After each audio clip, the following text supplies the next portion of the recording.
8वें अध्याय का महात्म्य।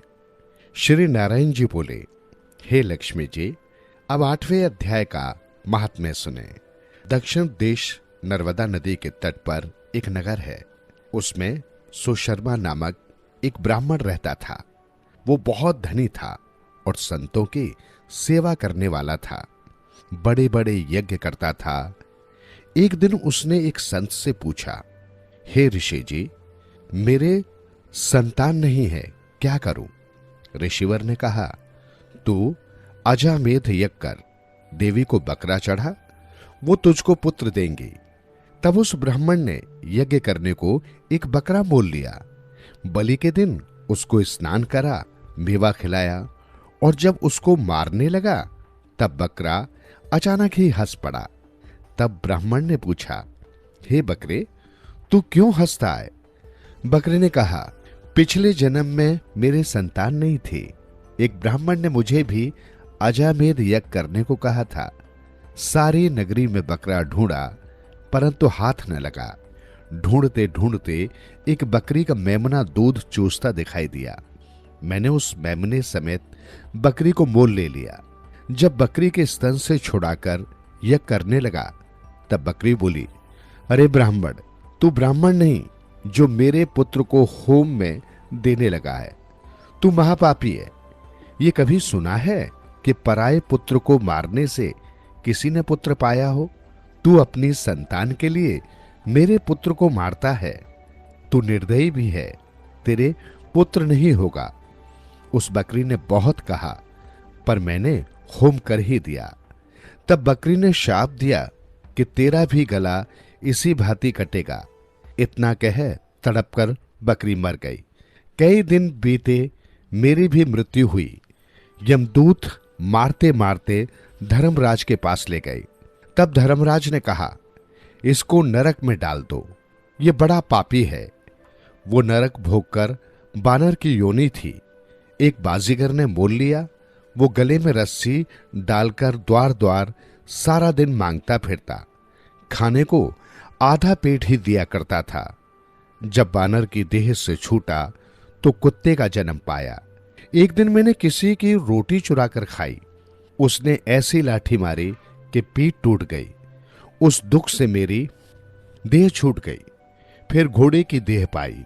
उस घोड़े को एक भटियारे ने मोल लिया। वो सारा दिन चलाया करता, खाने पीने की खबर न लेता। रात पड़ती तो एक छोटी सी रस्सी से बांध छोड़ता। ऐसा बांधता कि मैं मक्खी भी नहीं उड़ा सकूं। एक दिन दो बालक, वहां अत्यंत कीचड़ था, मैं उसमें फंस गया। ऊपर से मारने लगे। वहां मेरा मरण हुआ। इस भांति अनेक जन्म भोगे। अब बकरे का जन्म पाया। मैंने जाना था जो इसने मुझे मोल लिया है मैं सुख पाऊंगा, मगर तू तो छुरा लेकर मारने लगा है। तब ब्राह्मण ने कहा, हे बकरे, तुझे भी जान प्यारी है। जैसे चिड़ियों को कंकर मारने से वो आगे उड़ जाती हैं, अब मैं अपने नेत्रों से देखी हुई बात कहता हूं, सो सुन। कुरुक्षेत्र में एक राजा स्नान करने आया। उसका नाम चंद्र सुशर्मा था। उसने ब्राह्मण से पूछा कि ग्रहण में कौन सा दान करूं?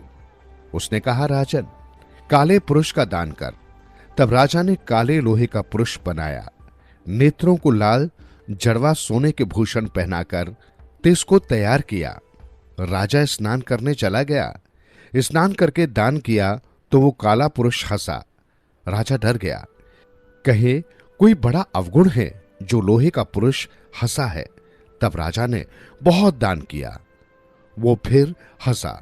तब ब्राह्मण से पूछा, हे ब्राह्मण, तू मुझे लेगा? तब ब्राह्मण ने कहा, मैंने तेरे जैसे कई पचाए हैं। तब काले पुरुष ने कहा, तू मुझको वो कारण बता जिस कारण तूने अनेक दान पचाए हैं। तब ब्राह्मण ने कहा, जो गुण मेरे में है सो मैं जानता हूं। तब वो काला पुरुष कहा कर फट गया। उसमें से एक और कालिका की मूर्ति निकल आई। तब ब्राह्मण ने श्री गीता जी के 8वें अध्याय का पाठ किया। तब उस कालिका की मूर्ति ने सुनकर देह पलटी। जल की अंजलि भर के उस ब्राह्मण ने मूर्ति पर जल छिड़का। जल के छूने से तब उसकी देह छूटी। दिव्य देही पाई, विमान पर बैठकर बैकुंठ को गई। तब उस मेमने ने पूछा, तुम्हारे में भी कोई ऐसा गीता पाठी है जिसके पाठ सुनकर मैं भी अधम देह से छूटूं? तब उस ब्राह्मण ने कहा, मैं वेद पाठी हूं। उस नगर में एक साधु गीत पाठी है, तिससे तू भी गीता का पाठ कर, तुम्हारा भी उद्धार होगा। तब ब्राह्मण श्री गीता जी का पाठ करने लगा।